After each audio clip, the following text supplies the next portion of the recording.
Hi viewers, welcome to Filmi Beat. సినీ రంగం నుంచి రాజకీయాల్లోకి వచ్చిన హీరో విజయ్ తలపతి వెట్రి కళగం టీవీకే అనే పార్టీ ఏర్పాటు చేసి 2026లో జరిగే తమిళనాడు ఎన్నికలే లక్ష్యంగా దూసుకుపోతున్నారు.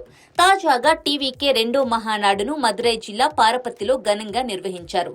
ఈ సభకు లక్షలాది మంది కార్యకర్తలు తరలివచ్చారు. అక్కడ భారీ జనసందోహాన్ని చూసి విజయ్ చాలా ఉత్తేజభరితంగా ప్రసంగించారు. వచ్చిన గుంపు ఓటుగా మారుతుందా అని చాలా మంది విమర్శించారని, ఈ గుంపు ఓట్ల కోసమే కాదని పాలకులను వెంటాడేందుకేనని విజయ్ స్పష్టం చేశారు. సింహానికి ఒంటరిగానూ ఉండటం తెలుసు, గుంపుగానూ ఉండటం తెలుసన్నారు విజయ్.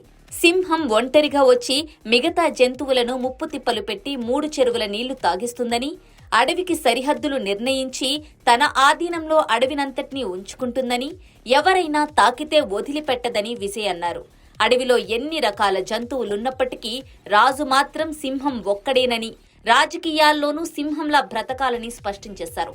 అయితే విజయ్ చేసిన వ్యాఖ్యలు ఆంధ్రప్రదేశ్ డిప్యూటీ సీఎం, జనసేన అధినేత పవన్ కళ్యాణ్ కి ఆపాదిస్తూ ఇప్పుడు కొందరు ట్రోల్ చేయడం ప్రారంభించారు. విజయ్ తనను తాను సింహంగా అభివర్ణించుకోవడం చూస్తుంటే వచ్చే ఎన్నికల్లో ఒంటరిగానే పోటీ చేస్తున్నట్లు క్లారిటీ వచ్చేసింది. ఈ క్రమంలోనే ఆయన పవన్ కళ్యాణ్ పై సెటైర్లు వేసి ఉంటారని కొందరంటున్నారు. 2014లో జనసేన పార్టీ స్థాపించిన పవన్ కళ్యాణ్ ఆ ఏడాది జరిగిన ఎన్నికల్లో పోటీ చేయకుండా టీడీపీ, బీజేపీ కూటమికి మద్దతు తెలిపారు. అయితే 2019 ఎన్నికలకు ముందు టీడీపీ, బీజేపీ ప్రభుత్వంపై తీవ్ర విమర్శలు చేసి బయటకొచ్చేశారు.